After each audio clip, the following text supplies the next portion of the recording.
Prince Andrew, we are being told, has decided to relinquish all of his royal titles and duties over the allegations linking him to sex trafficker Jeffrey Epstein. In a statement we just received, Prince Andrew says, "In discussion with the king and my immediate and wider family, we have concluded the continued accusations about me distract from the work of His Majesty and the royal family. So I have decided..." Royal Family Crisis, Prince Andrew's Fall from Grace.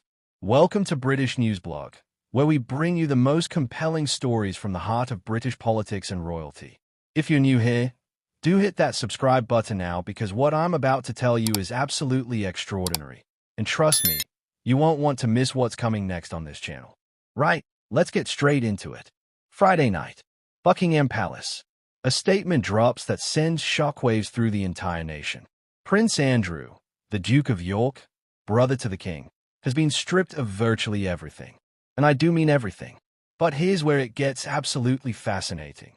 Within hours, and I mean mere hours of this announcement, new revelations emerge that make the entire situation exponentially worse. This isn't just a royal scandal anymore. This is a full-blown crisis that threatens to overshadow the entire monarchy, and King Charles knows it. Now, before we go any further, let me paint you the picture of what's actually happened here, because the timing is quite simply remarkable. Andrew releases this statement on Friday evening saying he's giving up his titles. The palace machinery goes into overdrive. The media is processing this seismic shift in royal protocol.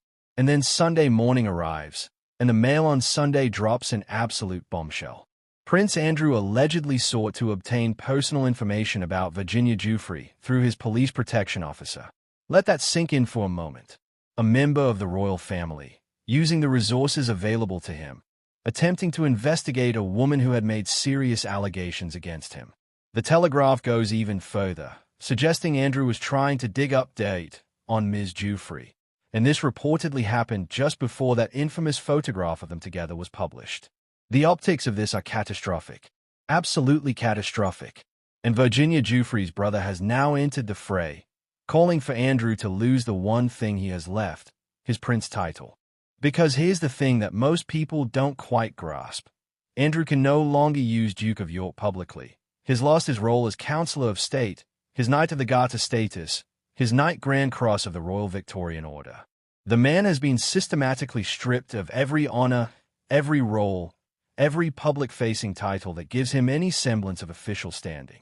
But he remains, technically, a prince. And that's what's driving people absolutely spare. King Charles is in an impossible position here. This is his brother. Blood.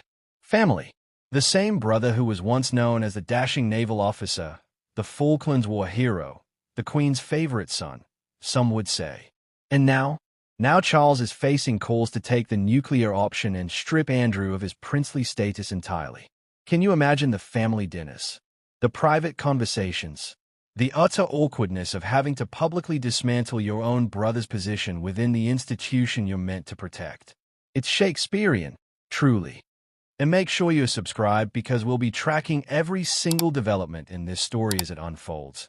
And believe me, this is far from over. Let's talk about Andrew's statement for a moment, because the language here is quite telling. He says he's decided, as I always have, to put duty to family and country first.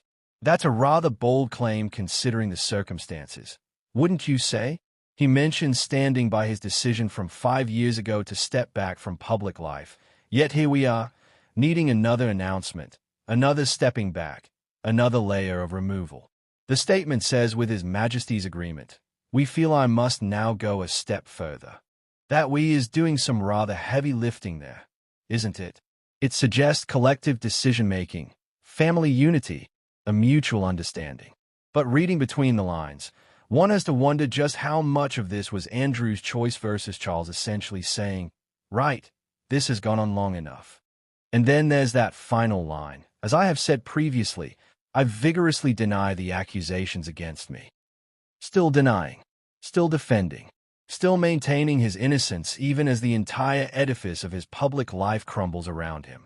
Prince Andrew has consistently and repeatedly denied any wrongdoing, rejected all of Virginia Giuffre's allegations, and settled that civil case without admitting liability. But the court of public opinion? That verdict was delivered long ago. Now here's where it gets even more complicated. And do stay with me because this affects more than just Andrew. Sarah Ferguson, his ex-wife, the Duchess of York, or rather, the woman who will no longer be known as the Duchess of York, has been dragged into this maelstrom as well. Sarah, 65 years old, built herself a rather nice little rehabilitation arc over the years, didn't she? Went from scandal-plagued royal outcast to somewhat endearing personality, doing charity work and maintaining a cordial relationship with the royal family. And then those emails surface. Communications with Jeffrey Epstein from 2011, after his release from prison following child sex offenses. Let that word resonate for a moment. The fallout has been swift and merciless. The Natasha Alger Research Foundation, Prevent Breast Cancer, Teenage Cancer Trust, all of these charities have dropped her as patron. These aren't small organizations making knee-jerk reactions. These are established charities with reputations to protect, boards to answer to, donors to reassure. And they've made the calculation that association with Sarah Ferguson is simply too damaging to maintain. That tells you everything you need to know about how serious this situation has become. What's particularly striking is the domino effect we're witnessing. Andrew loses his titles, Sarah loses hers. Andrew loses his patronages, Sarah loses hers. They are not married anymore, haven't been for decades, yet they are still living together at Royal Lodge, still intrinsically linked in the public consciousness, and now they are both being systematically removed from any position of public standing within the British establishment. It's an extraordinary fall from grace, and it's happening in real time. And if you think that's the end of it, you're mistaken. Subscribe now because what's coming next in this story is going to be absolutely riveting. Let's talk about Prince William, because this is where the future of the monarchy comes into sharp focus. Reports are now suggesting that William, when he eventually becomes king, and let's be clear, that could be decades from now or circumstances could change more rapidly than anyone anticipates, William will be more ruthless than his father. He's apparently made it known, through those ever-reliable royal sources, that Andrew will be banned from his coronation. Not just kept at a distance. Not just excluded from the front row. Banned entirely. And not just from the coronation, but from all future public and private royal events. This is the future king making a statement before he's even ascended to the throne. William is 43 years old, fully formed, knows exactly what he wants the monarchy to represent, and apparently Andrew has no place in that vision. Sources suggest William wasn't entirely satisfied with the current outcome, that he knows the Andrew problem will still be in his in tray at some point. That phrase is rather telling, isn't it? The Andrew problem. Not Uncle Andrew. Not family matters. A problem. An issue to be managed. A liability to be contained. The reporting suggests Andrew will be excluded from public and private royal events, banned from most state occasions when William is king. This is the nuclear option. This is a complete and total severing of Andrew from the institutional life of the monarchy. And William, apparently, is absolutely fine with that. More than fine. Actively planning for it. What we're witnessing here is generational change within the royal family playing out in the most dramatic fashion imaginable. Charles, 76 years old, bound by sibling loyalty, family history, memories of growing up together, watching their mother navigate decades of royal duty. Charles is trying to balance protecting the institution with protecting his brother, and it's an impossible task. William, on the other hand, represents a new generation with different values, different priorities, and apparently far less patience for scandal. His watch this Andrew situation damage his grandmother's final years, overshadow his father's early reign, and has clearly decided enough is enough. Make sure you are subscribed because the generational tensions within this family are going to shape British royal coverage for years to come, and we'll be here to analyze every moment.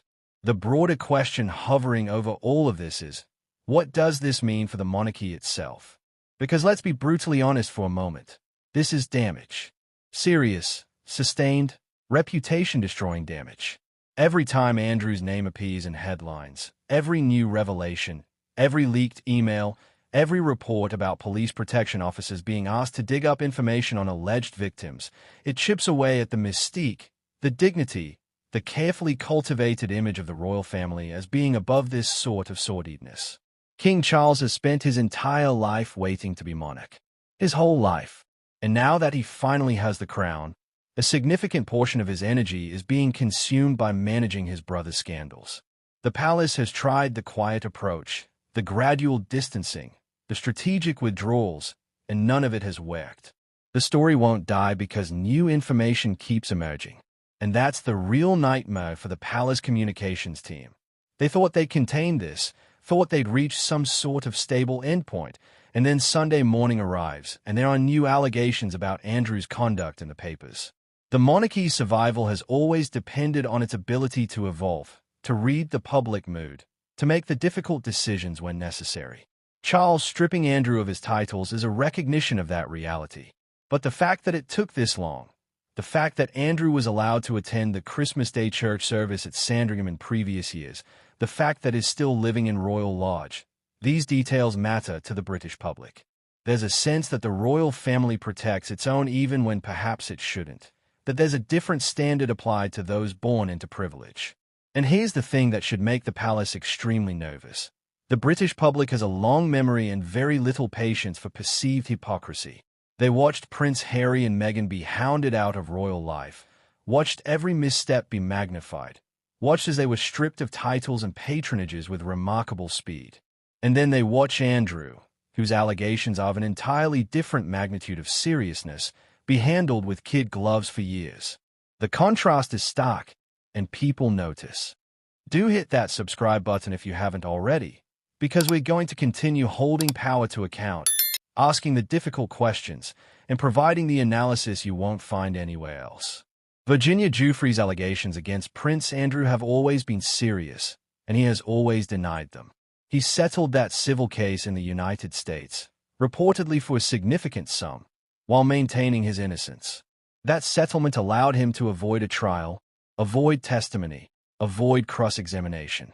It was, from a legal perspective, probably the wisest course of action available to him. But from a public relations perspective, it's been an absolute disaster. Because in the public imagination, settling while denying wrongdoing looks like exactly what it probably is, an attempt to make the problem go away without actually addressing it. And the problem hasn't gone away. It's metastasized. It's grown. It's now consuming not just Andrew but his ex-wife, affecting King Charles's reign, influencing Prince William's future plans for the monarchy, damaging Britain's reputation internationally. This is the ripple effect of royal scandal in the modern media age, when nothing stays buried, where old stories resurface with new details, where the 24-hour news cycle and social media mean there's nowhere to hide. Sarah Ferguson's situation is particularly tragic in some ways. She's not accused of any criminal wrongdoing. Those emails to Epstein from 2011 were apparently asking for financial help. She's been remarkably open about her financial difficulties over the years. But the judgment of accepting help from a convicted sex offender, of maintaining that connection after everything that was publicly known about Epstein by 2011, shows such catastrophically poor judgment that charities simply cannot afford to be associated with her anymore. In the charity sector, reputation is currency. Donor confidence is everything. And Sarah Ferguson has become toxic to that ecosystem. The question now is, what happens next? Because if you think this story is over, you're not paying attention. Andrew's statement says he's stepping back further, but he's still a prince, still living in Royal Lodge, still has some form of security, still appears at private family events. Virginia Giuffre's brother is calling for more action. The media has tasted blood and won't let go. William is making long-term plans that apparently involve completely excommunicating his uncle from royal life. And Charles is caught in the middle, trying to be both king and brother, and finding those roles increasingly incompatible. We could see further revelations. We could see more legal action. We could see parliamentary questions about security costs for Andrew. We could see renewed debates about the very existence of the monarchy and whether an institution that still grants privilege and protection to someone like Andrew deserves to exist in modern Britain. These are not comfortable questions for the palace, but they are questions that won't go away. And here's the uncomfortable truth that nobody in the palace wants to acknowledge. Every day that Andrew remains a prince, every day that is still living in Royal Lodge, every day that he still has any connection to the royal family, is a day that damages the institution. The British public has made its mind up about Prince Andrew. The verdict is in, regardless of what any court may or may not have said. And as long as he retains any privileges, any titles, any public connection to the monarchy, that damage continues. Prince William understands this. His reported plans to completely ban Andrew from his eventual coronation and from all royal events shows someone who's thinking strategically about the future of the institution.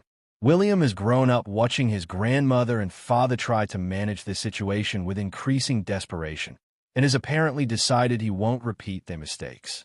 When his king, Andrew, is out, completely, utterly, no exceptions, that's the message being sent, and it's a clear one. Make sure you're subscribed to British Newsblog because this story is going to continue developing, and we'll be here every step of the way with the analysis and insight you need.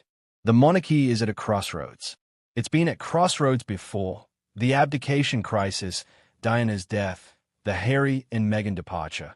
But this feels different somehow. This feels more corrosive, more personally damaging to the individuals involved, and more difficult to resolve. Because how do you resolve it? Andrew will always be Charles's brother. He'll always be the Queen's son. He'll always be William's uncle. You can strip titles, remove patronages, ban from events, but you can't erase biology, can't rewrite family history, can't pretend he doesn't exist.